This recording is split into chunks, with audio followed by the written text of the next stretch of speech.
Just that one. Okay, so we'll do the new assignment. It's about regression. Regression was covered in Stat 1. This time it's a little bit more into details. So the question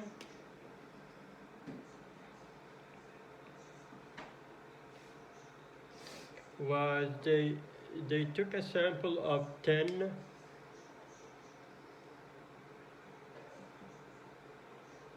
5-year-old boys.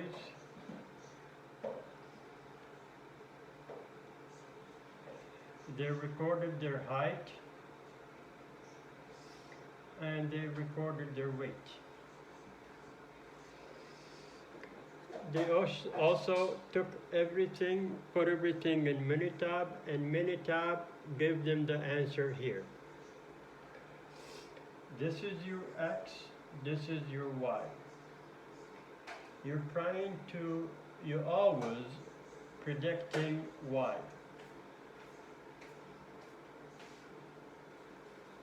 So you're predicting weight from height. According to the Minitab, the equation is weight equals, you put this number, which is the intercept,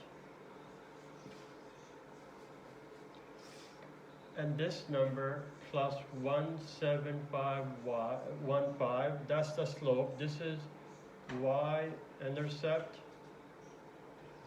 and this number is slope. That could be positive, negative, and here you put x, which is height. So this is the equation that relates y, weight to height according to the Minitab. So in the actual weight provided, the minimum weight was 38, the maximum 47. So if you're asked to predict what the weight is for someone 42 inches, you just plug it into the equation and that will tell you what the weight's supposed to be. So for 42 inches, weight would be 40.023.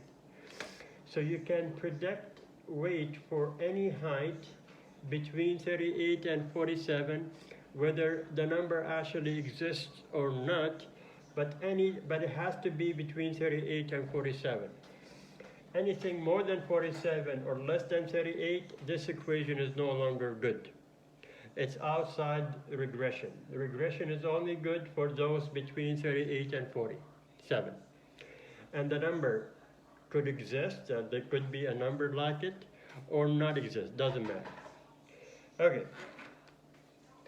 The first question in your assignment was to test the hypothesis for relationship.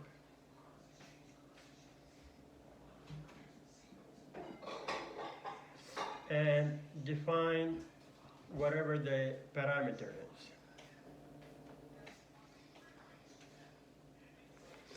Since they say relationship in general, here we say capital B1 equals 0, not equal 0.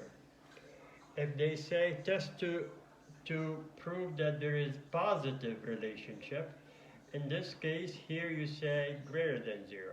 If they say test to see there is a negative relationship, you say less than 0. But since the question just says relationship in general, you make it not equal or a two-tailed system.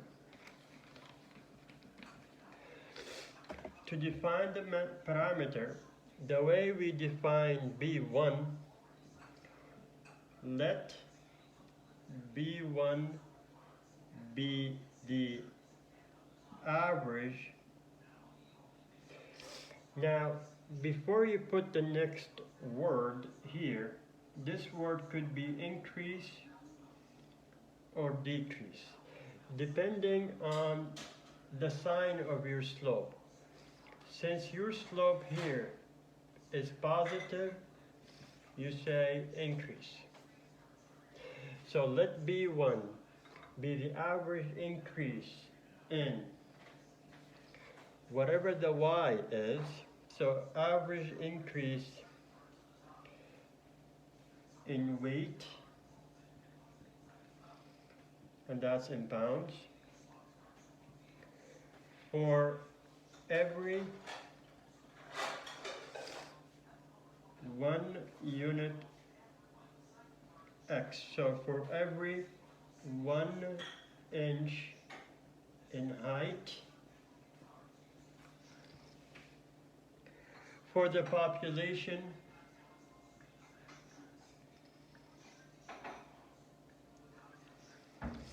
of all sample, 5-year-old boys. So the thing that I underlined are the only thing that change. So B1 be the average, increase or decrease depending on the sign of the slope, and whatever the Y is, weight, and put the units. For every 1 unit of X, 1 inch, because height is measured in inches, 1 inch in height for the population of whatever the sample is, and that's 5-year-old boys. And if they say in Halifax, so if they specify a location or time, if they say in Halifax in 2014, so you say 5-year-old boys in Halifax in 2014. So, but they didn't mention time or place. Okay, so we did this.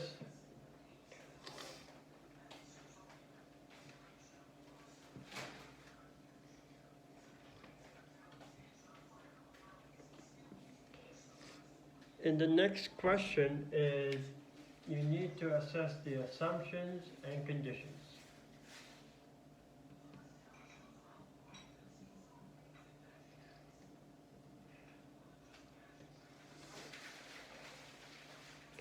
Now for assumption, first one is called linearity, also called the straight enough condition.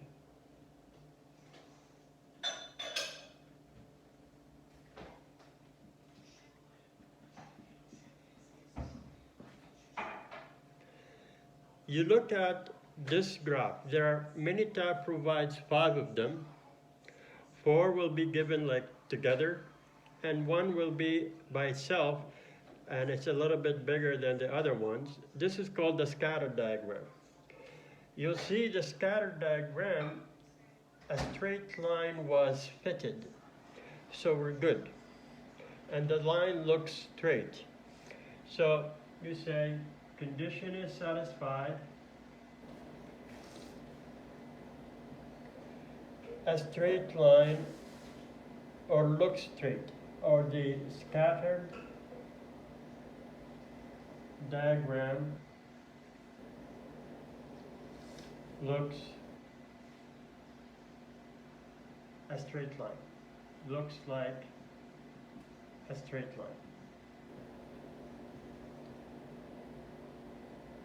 You can also look at this graph called versus fits, or residual versus fitted value, and you see if it has some kind of a curve going on. But again, it's scattered evenly, so there are no curved.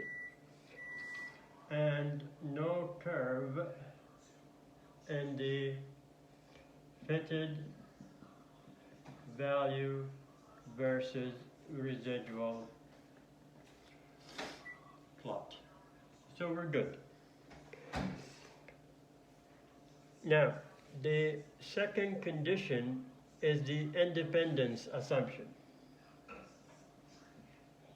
So linearity, which is the first one,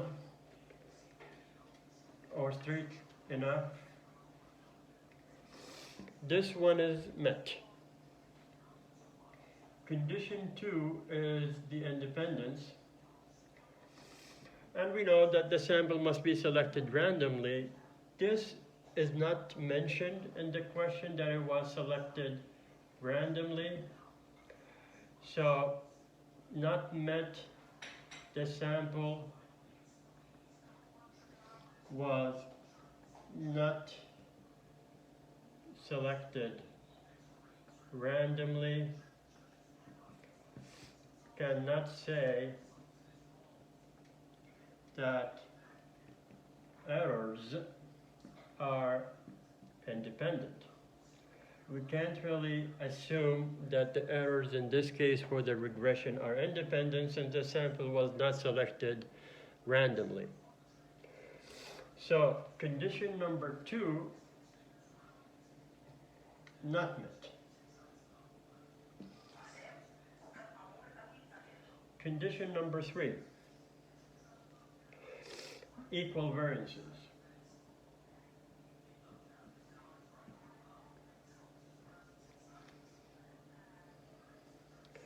Or does the plot thicken?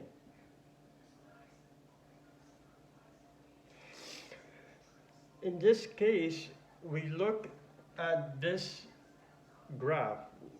You look at the Minitab provided. You're supposed to see 10 points because it's a sample of 10 points. But do you see most of them, do you see most of them concentrated in one place and maybe 1 and 2 or 3 here? You'll see that no, it's spread out evenly. You have 1 here, 1 here, 1 here, 1 here, 1 here. So it's spread. That's good. No thickening. So in this condition, you say residual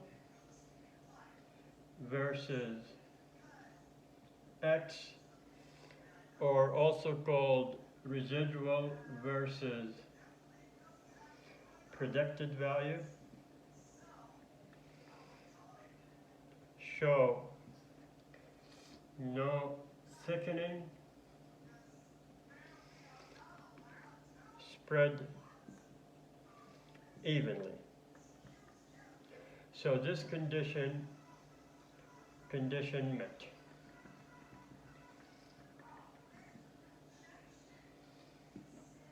So the third condition, equal variances, met.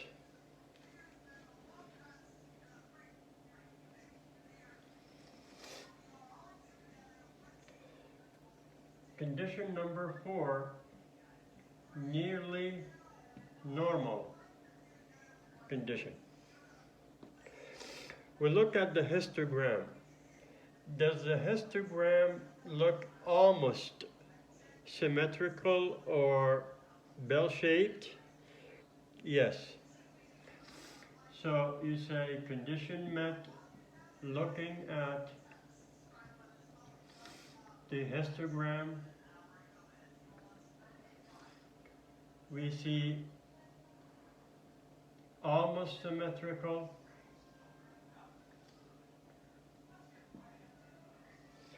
unimodal with no gaps or outliers.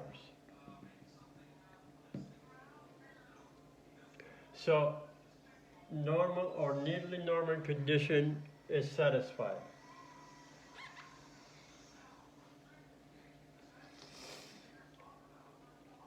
The last condition is the outlier condition.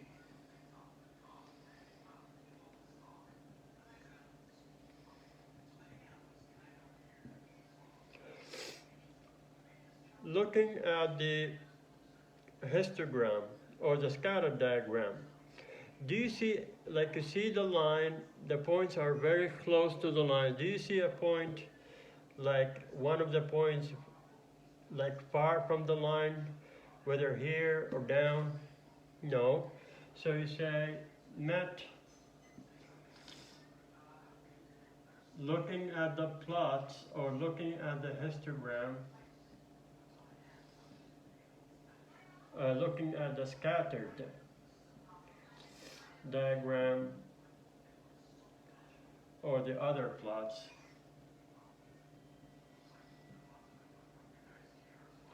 there are no obvious outliers. Even if there's like one outlier, we let it go. It's only when it's like a lot of outliers we say this condition not met. So they're all okay, except that they didn't mention the word random. But this could be a problem later on. I'll tell you why. Because the conditions are pretty much satisfied, except for this one, which is we consider the weakest assumption. And technically that could be a problem later on, and I'll tell you why when we get to that point.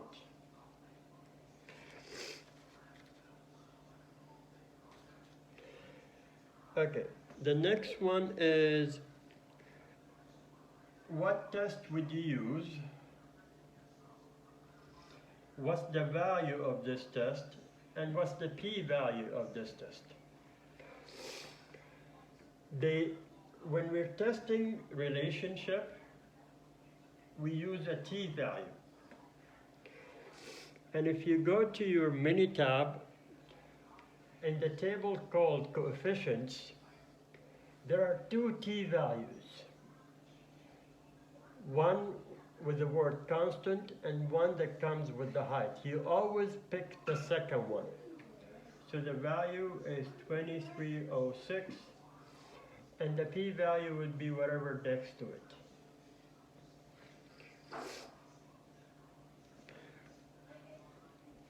And in the next one, you need to assess the strength.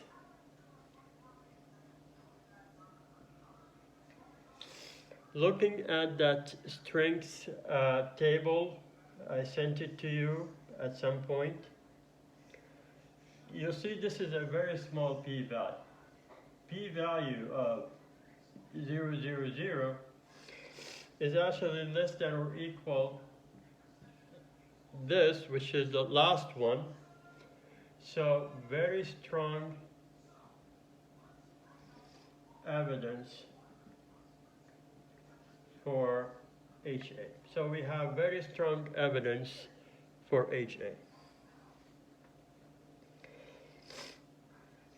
And the next one is, what is the conclusion in this case? Remember, we have very strong evidence for HA. Now here's my problem. Do we say since assumptions hold, because all of them are satisfied except one? Or do we say F assumptions hold? In the solution I said F because they're not all satisfied. Maybe you could say this, since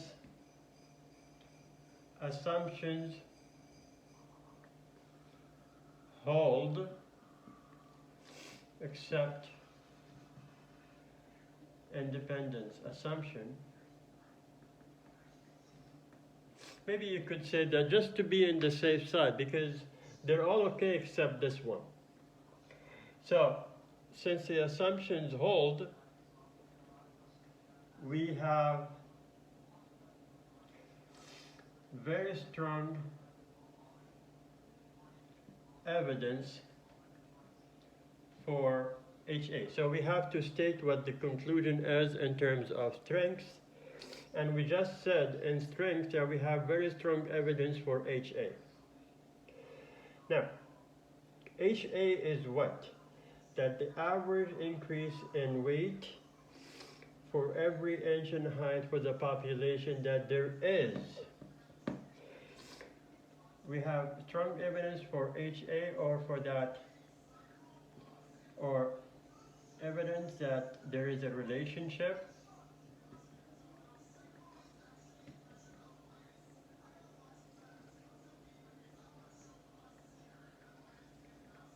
that the average, that there is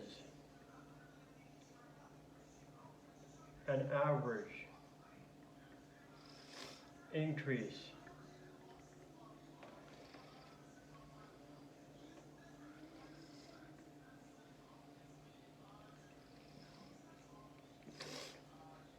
that there is.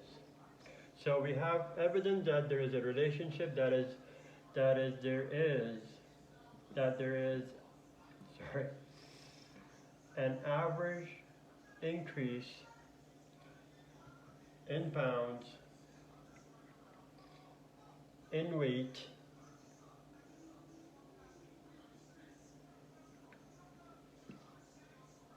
for every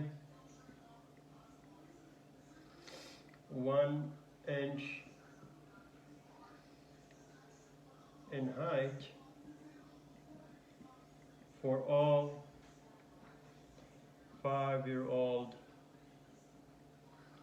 boys, or for the population of all 5-year-old boys.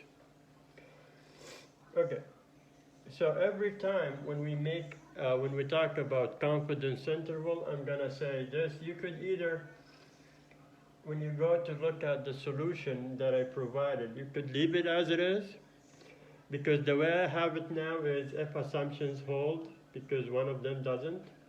Maybe change it to this, it'll be better.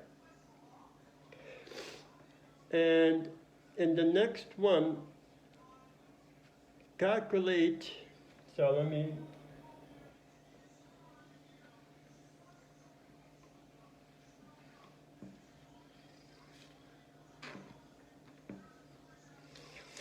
in the next one, they want you to calculate 95% confidence interval for slope and then interpret what it means.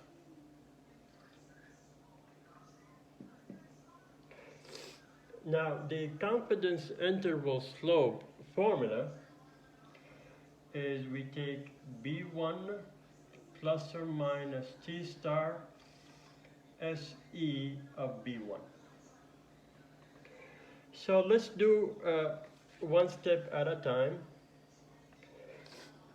T star, we need degrees of freedom. Only for this, for single regression, because next chapter and the next assignment will be multiple regression. For single regression, degree of freedom would be n minus 2. But when we get to multiple regression, it will be something different. Again, so I'm going to highlight single regression. Your sample is 10 minus 2 is 8, and you're at 95%. You go to the t-table. So degree freedom 8 and 95, you know how to find the number. You can double check, go and try it. It's 2306. Okay, that's your T star value. What about B1? B1 is the slope. So you go to the coefficient table. This here is B1. So 1.7515. T star is 2.306. SE B1 is the SE next to it. This here is SE B1, which is the 0759. So you bring this number down, you only do the calculations here.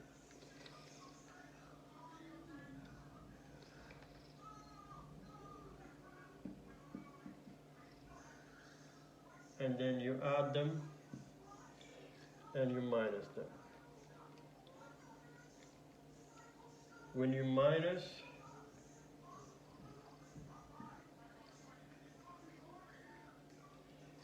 and when you add, it's 1.9265. And then they want you to talk about what this number means. Let me get some space here. So we got the answer. Now to interpret the meaning of the slope again, since assumptions hold, accept the independence assumption. Now, to explain the confidence interval for slope, we say we are 95%, because that's the percentage given. We're 95% confident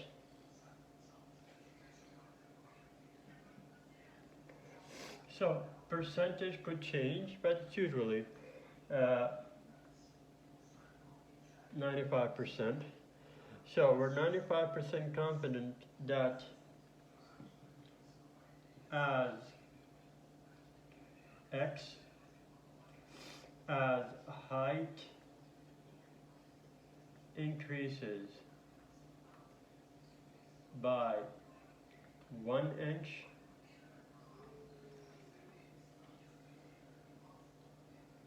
y, which is weight, will increase or decrease, and since slope is positive, it's going to increase between,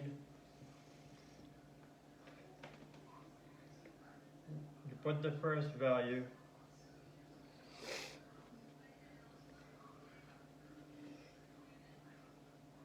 and you put the second value, pounds for the population of all 5-year-old boys.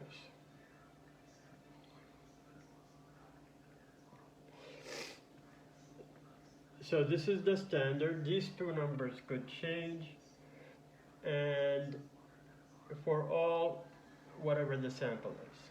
So again, since assumptions hold except independence assumption, we are 95% confident that whatever the x is, height increases by 1 inch, weight, which is y, will increase, decrease depending on the slope between the two values in the interval for the population of whatever the sample is.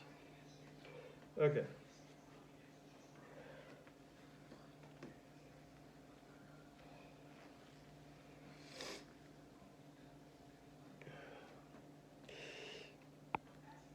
We do 90, the next question is, what is the 95% prediction? And interpret what it means. There is the table, it's called prediction in Minitab, and has two confidence intervals. One that says CI, one that says PI. This is confidence interval, this is prediction interval. So we need the prediction, so we need the two numbers here. 34,7965 and 38,2459. Now, the way we interpret the prediction interval, so again, we start with, since assumptions hold except independence, we are, whatever the percentage is, that mean of y, or mean weight, is between, you put the two values, it's between this value and this value, pounds, for the population of all x value sample. This prediction formula and confidence interval formula, it will be done at a certain x value. And if you read it, they did it for 40-inch tall 5-year-old. So it was done for 40-inch, and it was mentioned in the actual confidence interval. So what is the prediction formula for a 40-inch boy? It's this. For all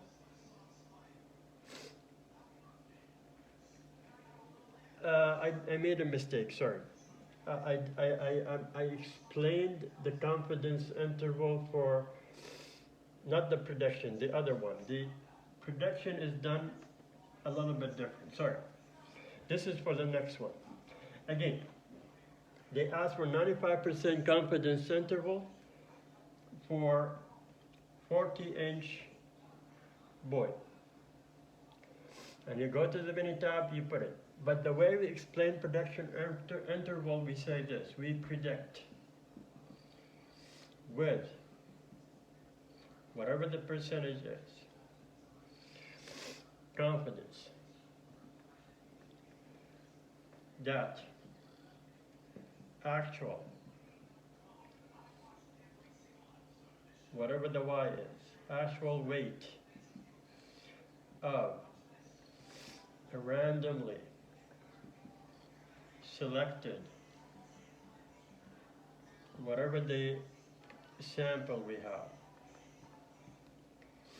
5-year-old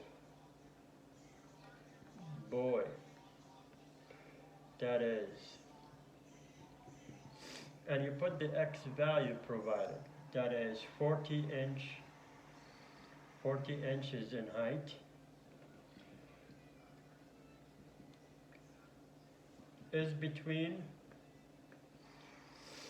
the two numbers in your confidence interval, 34,7965 and 38,2459 pounds.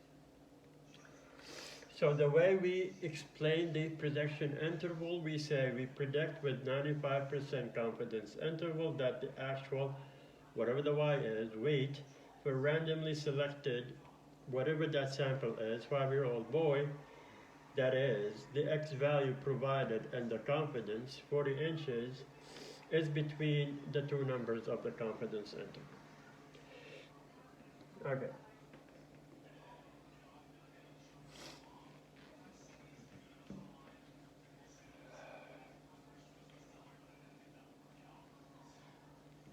The last question is 95% confidence interval for mean. Also for 40-inch tall boy.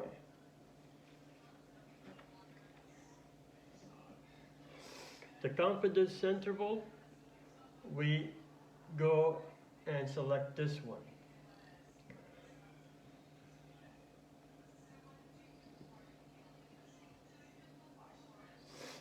And the way we explain it, this is the one I started explaining last time, but we'll do it again. Since assumptions hold, we'll accept the independence. We are, whatever the percentage is, 95% confident that mean of whatever the y is, mean weight for between the two values, 35,8544 and 37,1880, for all x value sample, for all 40-inch tall 5-year-old boys.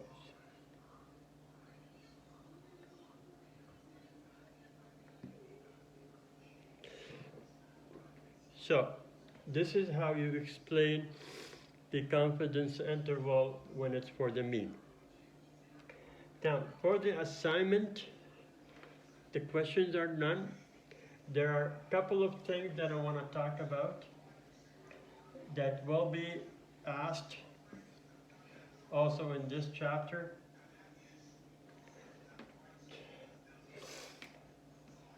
R squared and explain what it means. You're probably gonna see it in Minitab, something called R squared. It's usually, you could see it here. or you could see it up there. I forgot to actually highlight it, but you can see it. So assume, I mean, it will be very obvious. We'll say r squared, and we'll give you a number. Now we're going to assume 80%. That's not the r squared for the problem, but I'm just saying assume 80%. Now, how would you explain r squared? Because finding r squared is not the problem, explaining it is what you need to know. So you say 80%, whatever the percentage is, of the variations in y weight can be accounted for by the variations in x height for this sample of whatever the sample is, 5-year-old boys. So, this is if they ask you to explain what r squared is.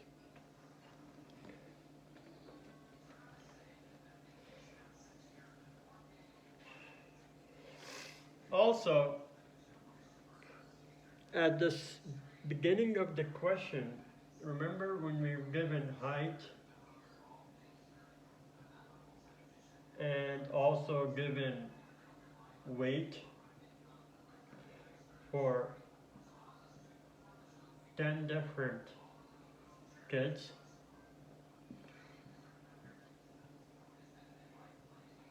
And I told you earlier that there are all kinds of x's here. 43, 44, 45, 46, 47, and whatever the numbers given here.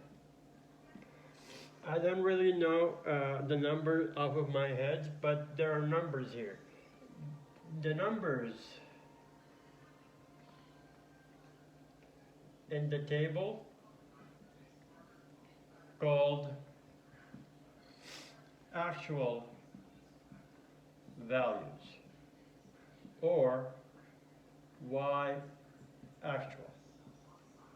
So whatever the number you see here would be the y actual.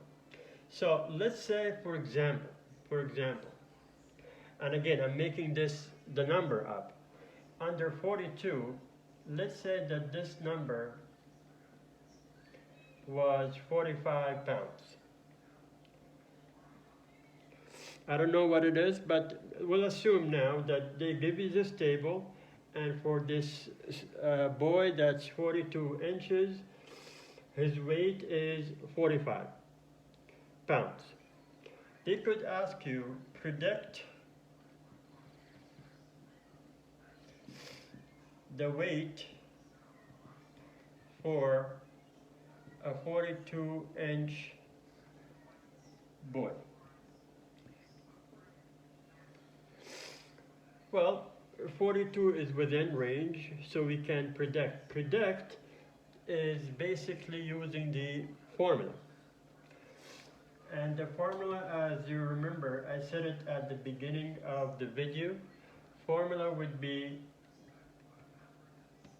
y weight equals the intercept, which is the first coefficient, plus the slope, second coefficient times x, which is height. So we can use this equation at 42. We can use it at 42 and a half. We can use it at 42 and 3/4.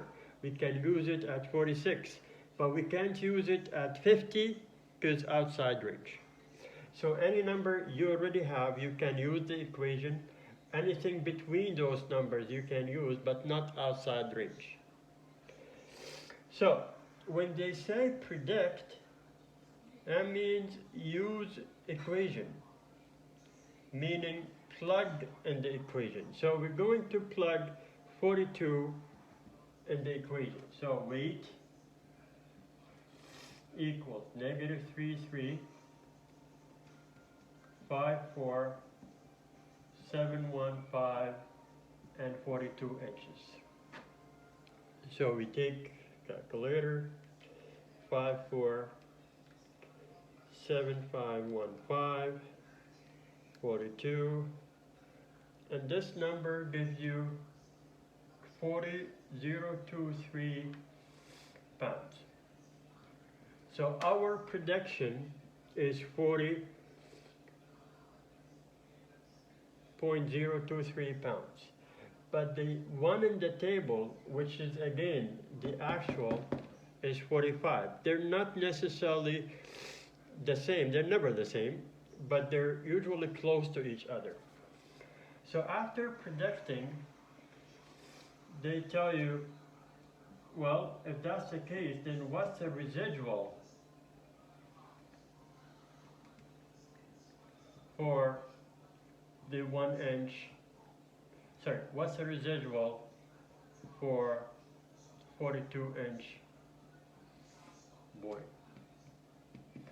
Residual is y actual minus y predict. It's the difference between the actual and prediction.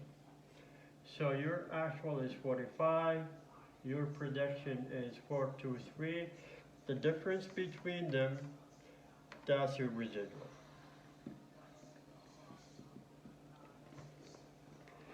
So this is pretty much all you need to know for single regression. The next chapter would be multiple regression. So they will take this concept. What if single regression is, you see, you have one y, it's usually one y, you have one x, which is height. That's why since you're only trying to predict using one variable for prediction, so you're predicting weight using one variable, which is height. That's why it's single regression. Later they tell you, can you predict weight from the height of the boy, from the exact age of the boy, for waist size of the boy. So they might tell you to predict with multiple x's, not one x, multiple x's. So if that's the case, you have multiple regression. But this chapter is single regression, next one is multiple, so please look at this video carefully. The changes from single to multiple are not much, so if you understand this one, very good. You should be fine with the next one. Okay, if you have any questions, let me know. Good luck.